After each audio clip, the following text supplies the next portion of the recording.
హల్లెలూయా.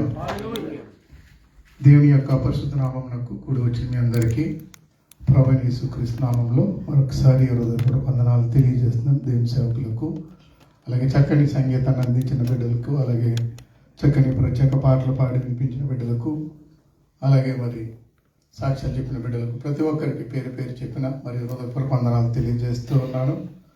ఇంతవరకు ఓపికతో మీరందరూ కూర్చుని చక్కగా దేవుని మాటలు వినడానికి ఆసక్తి చూపిస్తున్న వారందరికీ కూడా మరొకసారి హృదయపూర్వక వందనాలు తెలియజేస్తాను. ఓపు లేని వారందరూ దేవుని స్తోత్రం చెల్లిద్దాం. హల్లెలూయా. నిజంగా ఓపిక లేదమ్మా, నీకు సాక్షిలోనే చెప్పారు అని ఎంత జాగ్రత్తగా అంటున్నారని చిన్న చిన్న టెస్టింగ్లు జరుగుతూ ఉంటాయి. మీరు జాగ్రత్తగా మెలకుగా ఉండాలి. సరే, ఒకసారి మనం కొన్ని విషయాలు తెలియజేసుకున్నాం. పగడాల ప్రవీణ్ గారు చనిపోయినప్పుడు ఒక విషయాన్ని లేవనెత్తారు. చనిపోయినా కానీ సువార్త ప్రకటన అనేది ఆగదు, జరుగుతుంది అని చెప్పేసి. ఎంతమందిని అనుకున్నాం? చనిపోయిన వారు ఎంతమంది? 5. 6 సస్పెండ్ కింద ఉంది. ఇప్పటికీ కూడా క్లియర్ అవ్వలేదు మీకు. సరే, జాగ్రత్తగా దాన్ని గమనించండి. ఏది ఏమైనప్పటికీ దేవుడు గొప్ప దేవుడు. రాబోయే దినాల్లో సువార్త చాలా కరువైపోయే రోజులు మనం ఎదుర్కొంటూ ఉన్నాం. ఎక్కడో కాదు, మా బొందు గ్రామంలోనే ఎదుర్కొన్నప్పుడు మనడు దినాన్ని. ఎందుకంటే దేవుని సన్నిధానానికి వెళ్తున్నారని చెప్పేసి ఎప్పటి నుంచో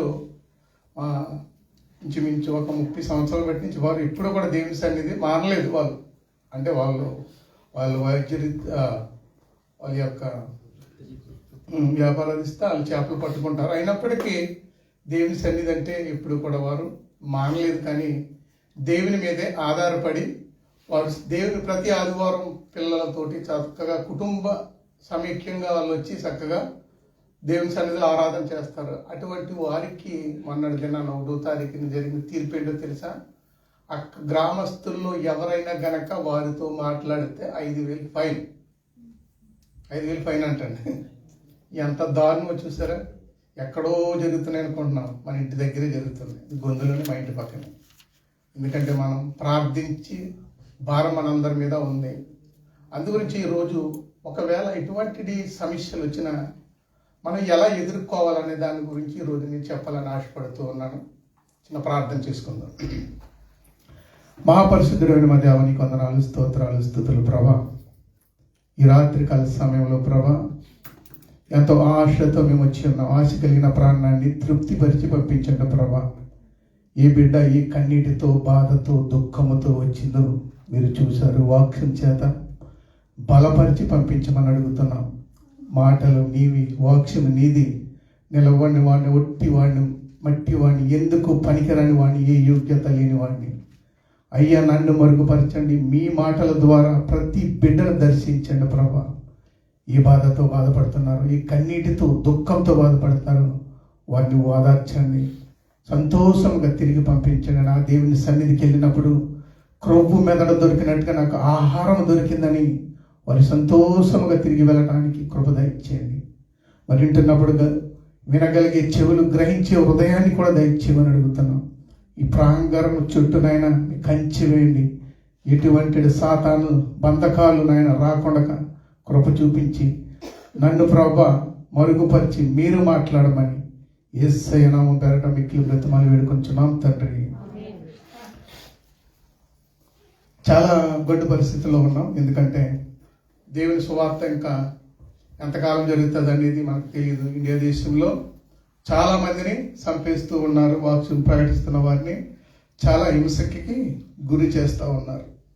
ఎందుకంటే ఈరోజు మనం ఒక తీర్మానం తీసుకుని వెళ్దాం. ఎందుకంటే ప్రతి ఒక్కరిలో, లేకపోతే కుటుంబంలో, వ్యక్తిగత జీవితంలో వారు చేస్తున్నటువంటి పాపాలను బట్టు, లేకపోతే వారికి ఉన్నటువంటి ఇబ్బందులు బట్టు, వారికి ఉన్నటువంటి అనారోగ్యాన్ని బట్టు, లేక వారికి ఉన్నటువంటి ఏ సమస్య అయినా సరే, ఆర్థిక సమస్య అవ్వచ్చు, ఏ సమస్య అయినా సరే చాలా నలిగిపోతూ ఉంటాం.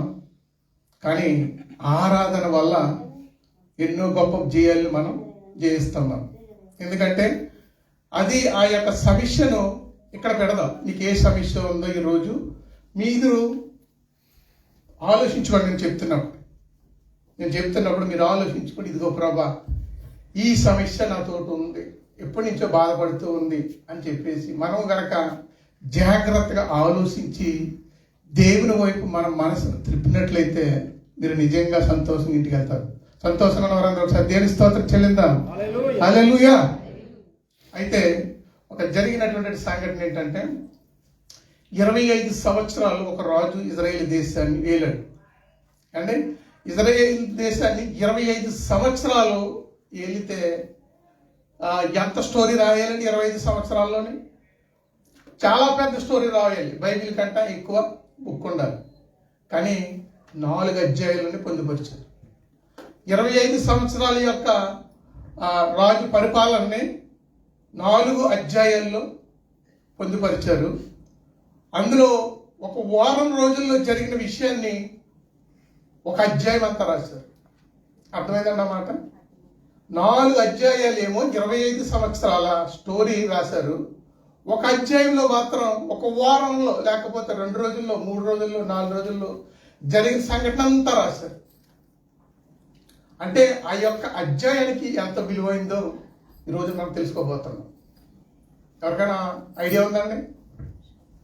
ఎవరికైనా ఐడియా ఉందా?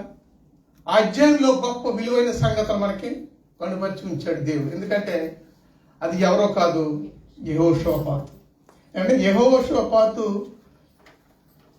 ఆయన ఎవరి కుమారుండి? యెహోషాపాతు.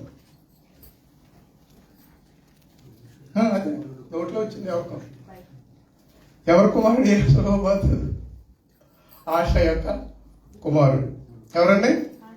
ఆశ యొక్క కుమారుడు. అయితే ఆయన రాజ్యాన్ని పరిపాలిస్తూ ఉన్నాడు. ఆయనకి అంటే ఇటు కొంచెం అంటే అందరూ కూడా మంచిగా చెప్పరు.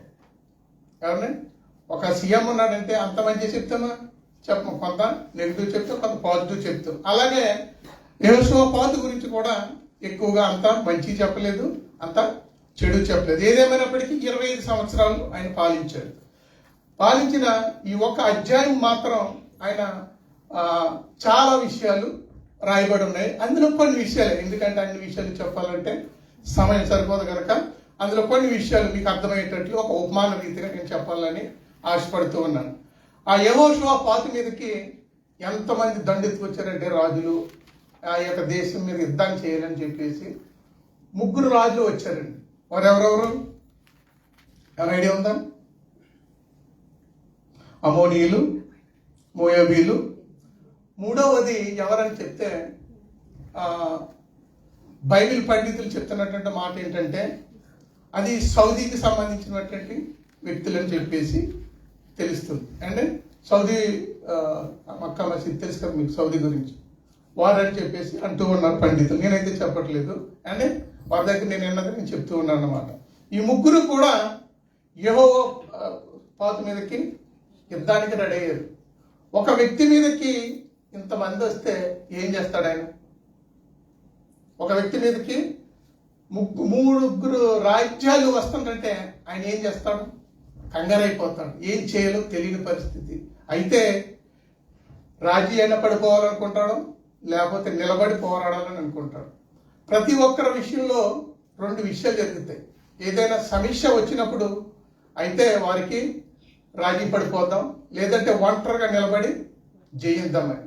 ఇంకో విషయం, 2 విషయాలు ఏంటంటే ఒకవేళ పారిపోవాలనుకో పారిపోస్తాడు, లేదంటే మోకరిస్తాడు. మోకరించినప్పుడు దేవుడు అద్భుతాలు చేస్తాడు. పారిపోవడం కన్నా మోకరించడం వల్ల బోడు అద్భుతాలు చేస్తాడు దేవుడు. అలాగే యెహోషాపాతు మీదకి యుద్ధానికి 3 రాజ్యాలు వస్తున్నప్పటికీ, అంటే నేను స్టోరీగా చెప్తున్నాను, తర్వాత మీకు చేత అన్ని చదివిస్తాను. అంటే వస్తున్నప్పటికీ ఏం చేయాలో తెలీదు, ఒంటరివాడు. కానీ యెహోవా తట్టు తిరిగాడు అంటండి. యెహోవా తట్టు తిరిగి ఆయన ఆరాధన చేస్తూ, అంటే ఆరాధనలో నుంచి ఒక్క వ్యక్తిని యుద్ధం చేయకోకుండా మొత్తం అందరూ చచ్చిపోయారంట. ఒక్క వ్యక్తి యుద్ధం చేయకోకుండా. ఇది చాలా బాగుంటుంది. ఇదంతా నేను చెప్పే వచనాలన్నీ మీ జాగ్రత్తగా చదివినట్లయితే ఆ వచనంలో ఆ యుద్ధం చేయకోకుండానే మొత్తం 3 రాజులను హతమార్చేసాడంట. ఏంటి అని అంటే ఒక ఆరాధన మాత్రమే, ఆరాధన ద్వారా మాత్రమే. ఆ రాజు జయించారంట. అలాగే మరి ఇప్పుడు మనం చూద్దాం ఇందాక చదివినటువంటి వాక్యంలో నుంచి కదొద్దు 20వ అధ్యాయం చూద్దాం మొదటి నుంచి. ఇది అయిన తర్వాత మోయాబీలును అమోనీయులను అక్కడ మనం ఇందాక చదువుకున్నాక సౌదీ అనేసి చెప్పేసి ఈరే ఎవరంటే మేయోనీయులు, వారినే సౌదీకి సంబంధించిన వారని చెప్పేసి అంటున్నారు. చదువు. యెహోషాపాతు మీదకి వచ్చిరి, అందులో కొందరు వచ్చి సముద్ర పవల నుండి సిరియన్ల తట్టు నుండి గొప్ప సైన్యం ఒకటి నీ మీదకి వచ్చుచున్నది చిత్తగించుము వారు హషాశ్వంతమను అను ఎన్గేదులో ఉన్నారని యెహోషాపాతుకి తెలియజేశారు. ఒకసారి అక్కడి నుంచి వాళ్ళకి పంపించేద్దాం. ఇక్కడ మనకు జరిగిన విషయం ఏంటంటే అక్కడికి యుద్ధానికి ఎంతమంది వస్తున్నారని చెప్పేశారండి. ఇక్కడ 3 దేశాల నుంచి వస్తున్నారు. వారికి ఎక్కడ ఉన్నారంటే వీళ్ళు సిరియన్స్. అంటే మనకి చాలా సార్లు మీరు కొత్త వచ్చిన తెలియకపోవచ్చు కానీ మనం జోర్దాన్ వెళ్ళాం కదా. జోర్దాన్ కాదు, గలలియా ఏమంటారండి? సముద్రం అంటారు. అంటే దాన్ని మరి సముద్రం అని ఎందుకంటారో తెలియదు కానీ సముద్రం పేరు పెట్టారు. అది మా అయితే సముద్రం అది ఒక 3 కిలోమీటర్లు లేకపోతే ఇంచుమించు 4 కిలోమీటర్లు లేదా 5 కిలోమీటర్లు ఉంటుంది అనుకుంటున్నాను. అది దాని యొక్క పొడవు, ఎడల్పు. అది సిరియన్లు రావాలంటే ఎంత టైం పడుతుందండి? వాళ్ళు చాలా ఈజీ రావాలంటే. అది చూసిన వాళ్ళకి తెలుస్తుంది. మనం చాలా మంది చాలాసార్లు టూర్కి వెళ్ళాం మనం. ఆ సిరియన్లు అది బార్డర్లోనే ఇవన్నీ కూడా పక్క పక్కన హెర్మో టూర్ వెళ్ళినప్పుడు కూడా మనం పక్క పక్కనే ఇవన్నీ కూడా బార్డర్స్ అన్నమాట. ఇవన్నీ కూడా వాళ్ళు రావాలంటే ఎంతో సమయం పట్టదు. అయితే దీంట్లో నుంచి తెలుసుకోవాల్సిన విషయం ఏంటంటే సడన్ గా వస్తున్నప్పటికి ఇలా కౌరు పంపించినప్పటికీ ఏ వ్యక్తికైనా సరే, ఇప్పుడు మనం ఇక్కడ ఉన్నప్పుడు ఇమిగ్రేషన్ వస్తారంటే ఏం చేస్తారు? మీరు ప్రార్థన చేస్తారా? మీరు ఎవరైనా ప్రార్థన చేస్తారా? చేయరు. ఎక్కడో ఏ కిటికీ ఉందా, ఎక్కడి నుంచి దూకేద్దామని ఎదురు చూస్తూ ఉంటారు. అయితే ఈ రాజు మాత్రం ఒక విషయం చేశాడు. అంటే దీనికన్నా మీకు అర్థం అవడం ఒక చిన్న విషయం చెప్తాను. ఇప్పుడు రోడ్డు మీద చిన్న బాబుని తీసుకుని వెళ్తుంటే అక్కడ కుక్క ఉంది. కుక్క ఉన్నప్పుడు కుర్రగాడు ఏం చేస్తాడు? కంగారు పడతారు, భయపడతారు. అయ్యి బాబు కరిసేస్తుందేమని చెప్పేసి. అప్పుడు ఏం చేస్తుంది? తల్లి ఎత్తుకుని ఆ కుక్క ఏం చేయలేదు, మొరగలేదు, చేయలేదు, అక్కడ నుంచుని ఉంది. అలాగే వెళ్ళిపోయాడు, ఎత్తుకుని తీసుకుని వెళ్ళిపోతుంది బిడ్డని. అప్పుడు పైన ఎత్తుకుని ఉన్న చిన్న బిడ్డ ఏం చేస్తాడు? చిన్న బిడ్డ ఇంకా ఉంది. దాన్ని వ్యతిరేకింతారు. దాన్ని చూడు మా అమ్మ సంఖ్య ఎక్కాను నేను, నాకు అసలు ఏ భయం లేదంటాడు.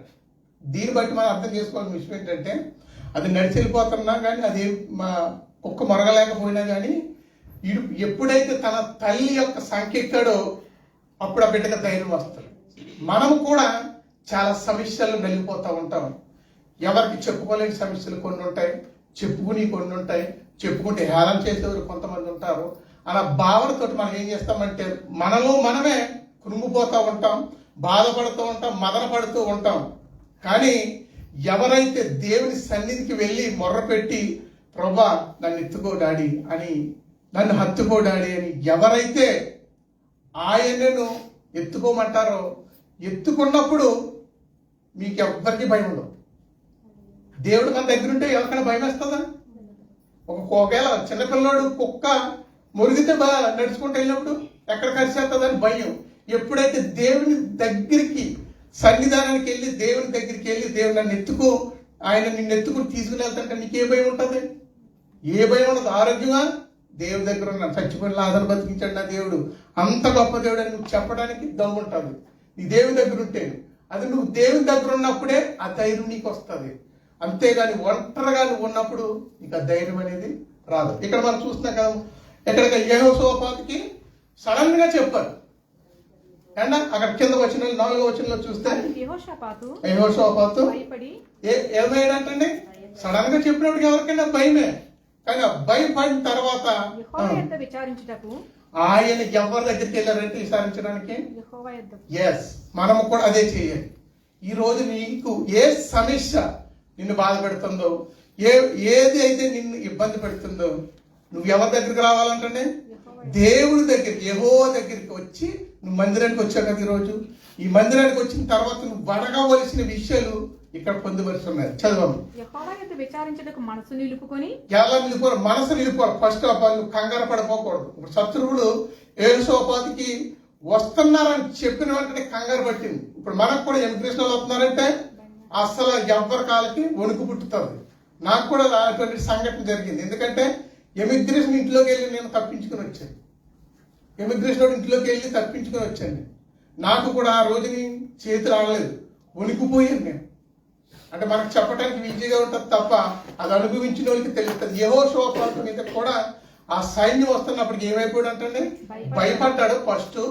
తర్వాత ఇటీద్దామా కావాలి అటీద్దామా అని చెప్పేసి ఏం చేయాలంటే మనసుని నిలదొక్కుకోవాలి. ఎవరైనా సరే ఏ సమస్య వచ్చిన సమస్యకు దేవుడు నాకు తోడుగా ఉన్నాడు, దేవుడి సన్నిధిలో నేనున్నానని చెప్పేసి మనం ఏం చేయాలి తెలుసా?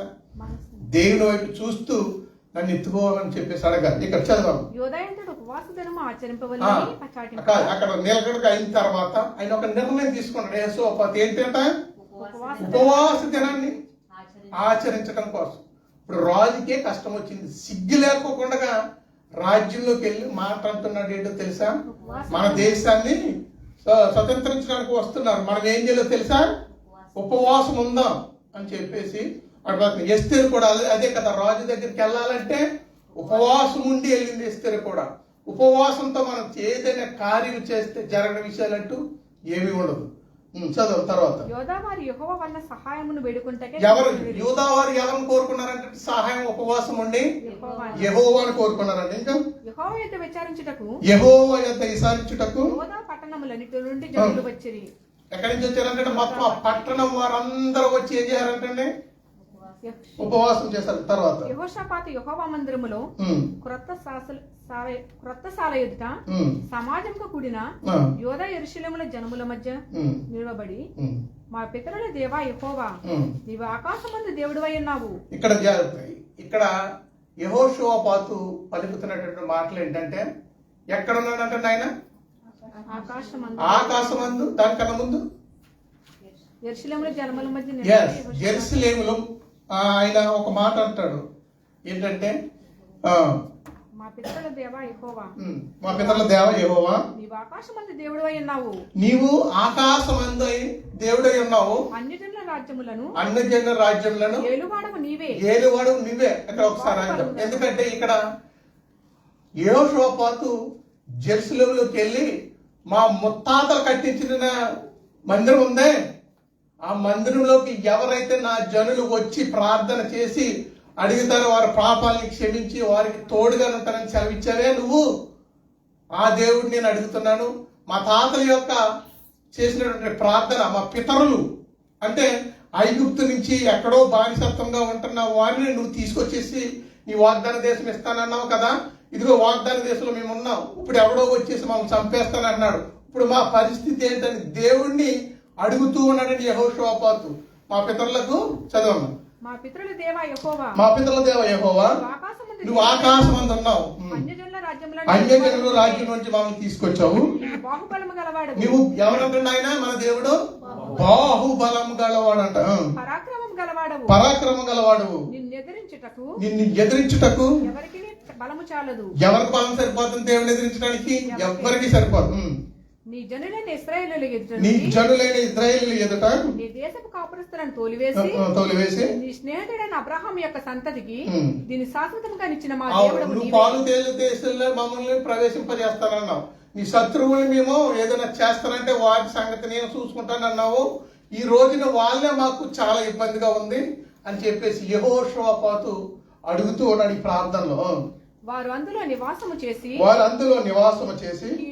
కీడైనను యుద్ధమైనను తీర్పైనను తెగులైనను కరువైనను మా మీదకి వచ్చినప్పుడు మేము ఈ మందిరం ఎదుట నిలవబడి మా శ్రమలో నీకు మొర్రపెట్టిన ఎడల నీవు ఆలకించి మమ్మల్ని రక్షించదవని అనుకొని ఇచ్చట నీ నామ ఘనత కొరకు పరిశుద్ధ స్థలమును కట్టించారు. అవి ఎవరు కట్టించారు? పితరులైనటువంటి సొలొమోను కట్టించాడు, వాళ్ళ తాతగారు. ఇదిగో మా యొక్క పితరులైనటువంటి మా యొక్క తాతగారు కట్టించిన మందిరంలో ఇప్పుడు ఏదైనా మన సొంతం అనేది ఉన్నదనుకోండి, వెళ్ళి ఎలాగైనా అడిగి తెచ్చుకోగలుగుతాం. అంతే ఎరువు ఉన్న దాన్ని మనం తెచ్చుకోగలుగుతామా? అవతల పోరంటారు. ఇప్పుడు అన్ని జనాలు వచ్చి ఇక్కడ ప్రార్థిస్తే దేవుడు వింటాడా? ఎండో. ఎవరైతే అబ్రహాము యొక్క సంతానానికి ఇస్తానన్నాడో ఈ వాగ్దానాలన్నీ కూడా, ఇవన్నీ కూడా ఎవరికి ఇస్తాను? యెహోషాపాతు అక్కడ అడుగుతూ ఉన్నాడు. ఎందుకంటే మా పితరుల దేవుడు నువ్వు, మాకు చాలిన దేవుడు అని గణపరుస్తున్నాడు. అక్కడ ఒక ప్రక్కని దేవుడిని అడుగుతూ ఉన్నాడు. చదువు. నీ పేరు ఈ మందిరమునకు పెట్టబడింది కదా. ఇశ్రాయేలీలు ఐగుప్తులో నుంచి వచ్చినప్పుడు మేము వారిని అంటే ఎవరిని? అమోనీయుల్ని, మోయాబీలతోను యుద్ధము ఆయన ఏం చేశాడంటే అస్సలు యుద్ధం చేయలేదంట. నేను యుద్ధం చేసేది నేను, మీరు మాత్రం నిశ్చింతగా వెళ్ళండి అని చెప్పాడంట. గనుక ఇశ్రాయేలీలు వారిని నిర్మూలము చేయగా వారి యొద్ద నుండి తొలగిపోయిరి. వారు ఎవరి నుండి తొలగిపోయారంటే వారి యొద్ద నుండి, మోయాబీల నుంచి. ఇప్పుడు మేము అనుకున్నాం కదా, వారు అందరి దగ్గర నుంచి ఏమైపోయారంటే తొలగిపోయారంటండి. తొలగిపోయి వారు సైలెంట్ గా వచ్చేసారు ఆయన వాగ్దాన దేశానికి. మేము స్వతంత్రించుకొనవలెనని నీవు మాకిచ్చిన స్వాస్థ్యములో నుండి మమ్మల్ని తోలివేయుటకై వారు బయలుదేరి వచ్చి, ఇప్పుడు ఎవరు వస్తున్నారంటే ఆ స్వాస్థ్యములో నుంచి అంటే వారు సంపాదించుకున్నట్టు దేవుడు ఇచ్చినటువంటి వాగ్దాన దేశంలో వారు అంటే ఇప్పుడు వీళ్ళందరూ ఈ ముగ్గురు రాజులు వచ్చి ఏం చేస్తున్నారంట? వీరిని తోలివేయడానికి ఒక దండుగా వస్తున్నారంట. వీరు ఎవరు? ముగ్గురు రాజుల గారికి వస్తున్నారంట. బయలుదేరి వచ్చి మాకెట్టి ప్రత్యుపకారం చేయుచున్నారో దృష్టించుము. అంటే దేవుడిని అడుగుతాడు, నువ్వు దృష్టించు ప్రభువా, వీరు మా దగ్గరికి వచ్చి మమ్మల్ని చంపేయాలని ఎంతో పగనాగాలతో వస్తున్నారని చెప్పేసి చెప్తున్నారు. మా దేవా నీవు వారికి తీర్పు తీర్చవా? వారికి నువ్వు తీర్పు తీర్చవా అని అడుగుతున్నాడు. ఇక్కడ చూడండి, మా మీదకి వచ్చి ఈ గొప్ప సైన్యముతో యుద్ధము చేయుటకును మాకు శక్తి చాలదు. ఏమి చేయుటకును మాకు తోచదు. నీవే మా దిక్కు. మనం ఎప్పుడైనా సరే అని ప్రార్థన చేసింది. అలా ఒక నిమిషం ఇక్కడ 12వ వచనం కదా, 12వ వచనం కూడా చాలా ఇద్దాం. ఇక్కడ మనం మన శక్తిని బట్టి మనం చూడకూడదు, ఇప్పుడు మన బలాన్ని బట్టి మనం చూడకూడదు. ఇక్కడ రాజే సైన్యాన్ని ఎదుర్కోగలడు, కానీ ఇక్కడ ఎంత తగ్గించుకుంటాడంటే ఉపవాసం ఉండి ఏం చేస్తున్నాడంటే ప్రార్థన చేస్తున్నప్పుడు దేవుడు ఇక్కడ చెప్తున్నటువంటి ఇక్కడ తగ్గించుకున్న మాట్లాడేది తెలుసా? నీవే మాకు దిక్కు, నువ్వు తప్ప మాకెవ్వరు లేరయ్యా. మా పితరుల దేవుడు, నువ్వు వచ్చున్నంత సింహాసనం మీద ఉన్నటువంటి దేవుడు, భూమి నీ యొక్క ఆకాశము నీ సింహాసనం, భూమి నీ పాదపీఠమయ్యా, నీ పాదపీఠం దగ్గర ఉండి మేము అడుగుతున్నామయ్యా అని చెప్పేసి ఎంతగానో రిక్వెస్ట్ చేస్తున్నాడో, బ్రతమాలుకుంటున్నాడు. తర్వాత యోధావారందరూ తమ శిష్యులతోను భార్యలతోను పిల్లలతోను నిలవబడి. ఇక్కడ జాగ్రత్తగా మనం ఇక్కడ ఆలోచన చేస్తే ఉపవాసం చేసినప్పుడు అంటే ఇక్కడ యుద్ధ రంగంలోకి ఎవరెవరు వెళ్ళారంటే తన చిన్న పిల్లలతో సహా వెళ్ళారంట. ఇక్కడ జాగ్రత్తగా గమనించాలి, చిన్న పిల్లలతో అక్కడికి వెళ్ళి వారు అంగలారుస్తూ ఆ యుద్ధ భూమిలో ఉన్నారంటండి. అసలు యుద్ధ భూమిలో ఆడవారిని రాణిస్తారా? ఇది ఒక ప్రశ్న తీసుకోవాలి మనం. యుద్ధ భూమిలోకి ఆడవారిని రాణిస్తారా? రానివ్వరు. అక్కడ చేయవలసింది మగవారే. కానీ యుద్ధ భూమిలోకి ఇక్కడ చిన్న పిల్లలతో, పాలు తాగే పిల్లలతో సహా వెళ్ళి అక్కడ ప్రార్థన చేయడం వల్ల గొప్ప కార్యాలు ఏం జరుగుతాయంటే, చిన్న పిల్లల మనస్తత్వం ఎటువంటిదో తెలుసా? దేవునితో సమానం అని చెప్తున్నాడు దేవుడు. వాళ్ళ మనసులో ఏ కపటమో ఉండదు. వాళ్ళు ప్రార్థన చేస్తే కరెక్ట్ గా ప్రార్థన చేస్తారు. ప్రభువా నేను ఆ తప్పు చేశాను, క్షమించు ప్రభు అంటారు. అదే మనం చేస్తే ఏం చేస్తామో తెలుసా? ప్రభు తెలుసో తెలియక తప్పు చేశాను, క్షమించు. మన ప్రార్థనకి చాలా గోడ అడ్డెచ్చేస్తాం. అవునంటారు కాదంటారు. అందుకే మన ప్రార్థనలకు జవాబు రాకపోవడానికి గల కారణం ఏంటంటే మన ప్రార్థన యథార్థంగా చేయి. నటిస్తామన్నమాట. మనకేమో ఇక్కడికి వచ్చి ప్రార్థన చేయండి అని సేవకులు చెప్పేసి మీరు ఇంటికాడికి వెళ్ళి సీరియల్ టీవీ చూస్తారు. ఇది అంగీకరిస్తాడా దేవుడు? అంగీకరిస్తాడా? అంగీకరించడు. కానీ యథార్థంగా చిన్న పిల్లలు చేస్తారంట ప్రార్థన. చాలా మంది యూట్యూబ్లో చూస్తాం మనం, వాళ్ళు ఎంత యథార్థంగా ప్రార్థన చేస్తున్నారని చిన్న చిన్న పిల్లలు ప్రార్థన చేసి పెడుతున్నారు.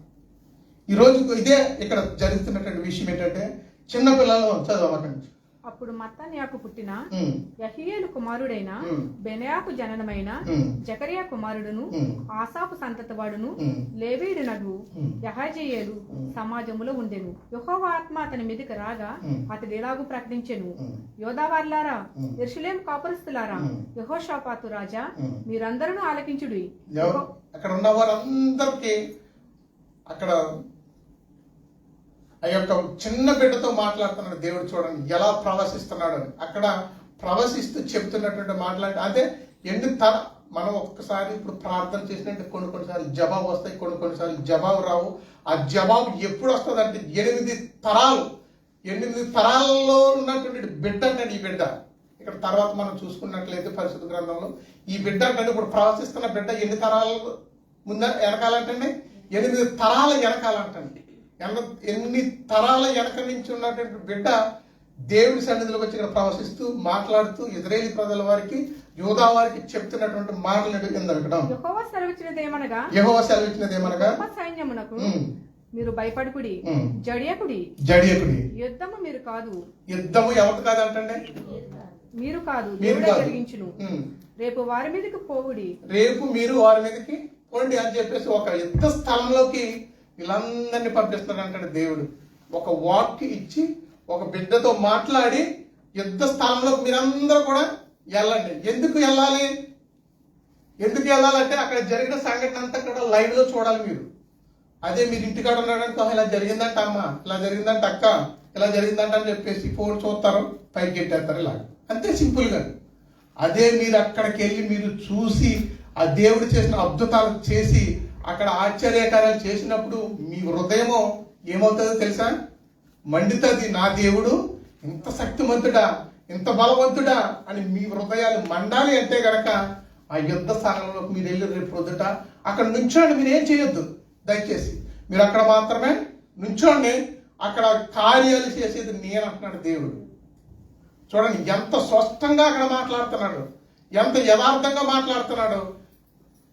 3 దేశాల రాజులు వస్తుంటే వారిని జయించడానికి చిన్న పిల్లలతో యుద్ధ రంగంలోకి వెళ్ళిపోండి. మీరు యుద్ధ రంగంలోకి వెళ్ళిపోయి అక్కడ నుంచి చూడండి అంతే అని చెప్పేసి అక్కడ ఏం చెప్తున్నాడంటే ఇంకా కిందకి వెళ్తే వారిని అంత ముందు డ్రమ్ములు కొట్టేవాళ్ళు, పాటలు పాడేవాళ్ళు అందరినీ ఒక సైన్యంగా ముందు పంపుతున్నాడు అంటే యుద్ధ స్థలంలో. చదవండి. ఈ యుద్ధంలో మీరు పోట్లాడవలసిన నిమిత్తము లేదు. యోధా వార్లారా, యెరూషలేము వార్లారా, మీరు యుద్ధ పంక్తులు తీర్చి నిలబడుడి. మీతో కూడానే యెహోవా ఇక్కడ పంతులుగా నిలబెడుతున్నారంట. యుద్ధాన్ని చూడటానికి ఎలా నిలబెడుతున్నారంటే వరుస కవర్ కూడా కాదు. ఎందుకంటే మనకి నిన్న మన సహోదరులు క్రికెట్ ఆడారు, వాళ్ళకి బాగా తెలుస్తుంది. క్రికెట్ ఆడినప్పుడు నువ్వు అక్కడి నుంచి, నువ్వు ఇక్కడ నుంచి అంటారు. ఫస్ట్ ప్రైజ్ కొట్టుకు వచ్చారండి అంటే అక్కడక్కడ నుంచి కూడా. ఎందుకని ఒక బాల్ కొడితే వెళ్ళి క్యాచ్ చేయడం కోసం. అలాగే అక్కడ జరుగుతున్నటువంటి సంఘటన అంతా చూడాలంటే వీరందరూ ఒక్క చోటు ఉంటే కనపడదు. ఒకరు కొట్టు వాళ్ళు ఉంటారు, ఒకరు పొడుగు వాళ్ళు ఉంటారు. కానీ ఆ ప్రాంతాలు అన్ని చోట్ల చూపిస్తున్నాడు ఇక్కడ. భయపడకుడి, జడియకుడి, రేపు వారి మీదకి పోవుడి. యెహోవా మీతో కూడా ఉండును. ఎవరుంటారంటే ఆయనతో, మనతోటి యెహోవా ఉంటాడు. అప్పుడు యెహోషాపాతు సాష్టాంగ నమస్కారము చేసెను. ఇక్కడ జాగ్రత్తగా ఆలోచించేయండి. ఇక్కడ శత్రువులు వస్తుంటే యెహోషాపాతు అంటండి సాష్టాంగ నమస్కారం చేసిన తర్వాత ఆ యొక్క జన సమూహం కూడా సాష్టాంగ నమస్కారం చేస్తున్నారంట.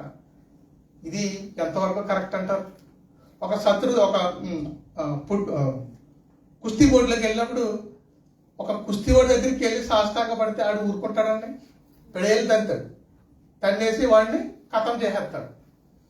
అలాగే ఈయన చేస్తున్నాడంటే పొరపాటు ఏంటంటే అక్కడికి వెళ్ళి సాష్టాంగ పడుతున్నాడంట. శత్రువు దగ్గర సాష్టాంగ పడితే ఏమవుతుంది వాడికి అంటే సంధి కుదుర్చుకుంటున్నాడేమో అనుకుంటారు, అంటే రాజీకి వస్తున్నాడేమో అనుకుంటారు. కానీ తర్వాత వచనాలు చదవమ్మా. యోధావారును యెరూషలేము కాపురస్తులను యెహోవా సన్నిధిని సాగిలపడి నమస్కరించిరి. కహతీయుల సంతతి వారును కొరాహీల సంతతి వారునకు లేవీయులు నిలబడి గొప్ప శబ్దంతో ఇశ్రాయేలు దేవుడని యెహోవాను స్తుతించిరి. అంతటా వారు ఉదయంనే లేచి తెకోవ అరణ్యమునకు పోయిరి. వారు పోవుచుండగా యెహోషాపాతు నిలబడి యోధా వార్లారా, ఇక్కడ బాగా చూడండి, ఆయనే యోధా వార్లారా, యెరూషలేము కాపురస్తులారా, యెరూషలేము కాపురస్తులారా, నా మాట వినుడి, నా మాట వినుడి, మీ దేవుడైన యెహోవాను నమ్ముకొనుడి, అప్పుడు మీరు స్థిరపరచబడుదురు. ఏమవుతారంటండి? మనం ఎవరిని నమ్ముకోవాలంటండి? యెహోవా దేవుడిని మనం నమ్ముకుంటే మనం ఏమవుతామంటండి? స్థిరపరచబడతామంట. ఇప్పుడు మనం చాలా సార్లు ఒక స్థిరత్వం ఉండదు మనకి. ప్రతిదీ ఎవరు చెప్తే అది నమ్మేస్తుంటాం, ప్రతి దాంట్లోనే చేస్తూ ఉంటాం. కానీ అలా కాదు. క్రైస్తవుడు అనేవాడు అవునంటే అవును, కాదంటే కాదు, ఒకే మాట మీద ఉండాలి. అందు గురించి ఇక్కడ బలపరుస్తున్నాడు. ఏమనంటే స్థిరత్వం కలిగి ఉండమంటున్నాడు ఇక్కడ. ఆయన ప్రవక్తలను నమ్ముకొనుడి, అప్పుడు మీరు అని చెప్పాను. మరియు అతడు జనులను హెచ్చరిక చేసిన తరువాత యెహోవాను స్తుతించుటకును గాయకులను ఏర్పరిచి, ఇక్కడ చూడండి, ఇందాక అనుకున్నాం కదా, ఎవరిని పురమాయించాడంటే ఇక్కడ గాయకులు పురమాయించాడంట. వారి పరిశుద్ధ అలంకారములు ధరించుకొని సైన్యము ముందర నడుచుచు, అది ఎక్కడ నడుతున్నారంటే సైన్యం ఎక్కడ ఉంది? వెనకాల ఉంది. వీరేమో స్తుతించి వారేమో ఎదరెళ్తూ ఉన్నారు. కోయిరబిడ్డలు అనుకుందాం. పోనీ అందాక కోయిరబిడ్డలు నడుస్తూ ఉన్నారు, స్తుతిస్తూ ఉన్నారు, డ్రమ్ములు కొడుతున్నారు, వాయిద్యాలు వాయిస్తూ ఉన్నారు. యెహోవా కృప నిరంతరముండును, ఆయనను స్తుతించుడి. ఎవరిని స్తుతించాలంటే ఆయనను స్తుతించుడి. స్తోత్రము చేయుటకు వారిని నియమించెను. వారు పాడుటకును స్తుతించుటకును మొదలు పెట్టగా యెహోవా యోధా వారి మీదకి వచ్చిన అమ్మోనీయుల మీదను మోయాబీయుల మీదను సేయీరు మన్యవాసుల మీదను మాటుగంటను పెట్టలేదు. ఇక్కడ వీరందరూ కూడా స్తుతించడానికి యుద్ధ రంగంలోకి వెళ్తూ ఉన్నారు. దేవుడు విజయాన్ని ఎలాగిస్తున్నాడంటే, ఇక్కడ ఇద్దరు రాజులు ముందు యెహోషాపాతుని చంపడానికి వచ్చారు. మూడో వాడిని, అంటే మనకి బలం సరిపోదని చెప్పేసి మూడో వ్యక్తిని తీసుకుని వచ్చి మూడో వాడిని కలుపుకున్న తర్వాత అక్కడికి వెళ్ళిన తర్వాత యుద్ధ రంగంలోకి వచ్చిన తర్వాత ఏమైందో తెలియదు, కానీ ముందు ఎవరినైతే తీసుకొచ్చారో వాడిని అక్కడ చంపేయారంట. వీళ్ళిద్దరు కలిసి, ఈ రాజులు ఇద్దరు కలిసి, అమోనీయులు మోయాబీలు కలిసి ఆ రాజుని చంపేశారంట. అక్కడ చంపేసి ఆ సైన్యాన్ని మొత్తం హతమార్చేసిన తర్వాత మళ్ళా వీళ్ళిద్దరికి ఏం గొడవ వచ్చిందో తెలియదు. మళ్ళా వీళ్ళిద్దరు కలిసి ఏం చేశారంటే చంపేసుకున్నారంట ఒకరికొకరు. యుద్ధము యెహోవాది. ఎవరు చేశారు అక్కడ యుద్ధం? యెహోవా చేశాడు. అక్కడ మోయాబు సైన్యానికి